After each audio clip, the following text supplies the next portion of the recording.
Hi, this is Matt with LSAT Cracked. In this lesson, we're going to go over an extremely powerful yet simple tool that you can use to both crack logical reasoning problems when you're doing them, as well as consistently drill down when you're reflecting on your mistakes and you're trying to uncover the root cause of why you missed a specific problem. Step one, we're always starting in the stimulus, by the way, never the question stem, never the answer choices. Step one, in the stimulus, am I dealing with an argument or a set of facts? That's your first split or branch on the decision tree. We'll come back to sets of facts in a second. For now, just think about arguments. 80% of the time or so, it's going to be an argument. So step one, I've identified it as an argument, and remember why. We've found the argument's conclusion, not the structural indicator, not the premises, just the conclusion.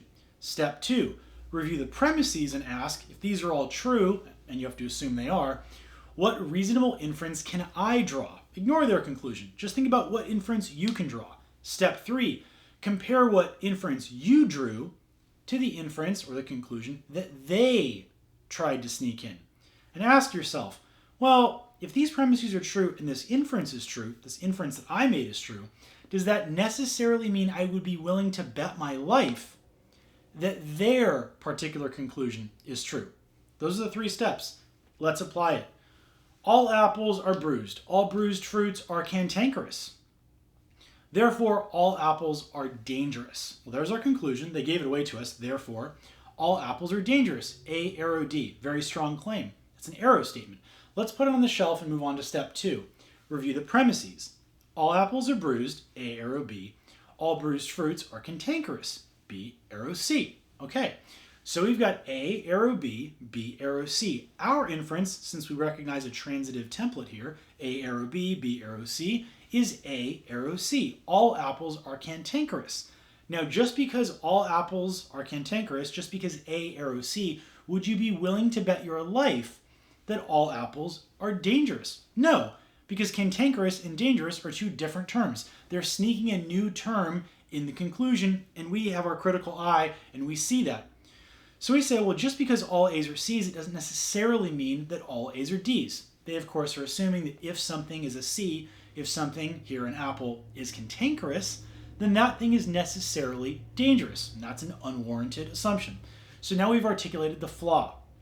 Notice that what we just did will put us in a strong position to crush a wide variety of question stems. Flaw, parallel flaw, necessary assumptions, sufficient assumptions, strength and weaken. You're going to improve your performance on all of these stems simultaneously, not just doing one particular trick or gimmick that you may have learned about a particular question type, because you actually understand the argument and you understand why it was flawed. The beauty of this checklist is, by the way, it's going to work really well when you're trying to uncover the root cause of why you missed a problem. Don't analyze C versus E. Just first pause the brakes, ignore the question stem even, and ask yourself, can you answer those three questions with confidence in the stimulus? Where was the conclusion? Again, this is for arguments. Where was the conclusion? Did I find the main conclusion?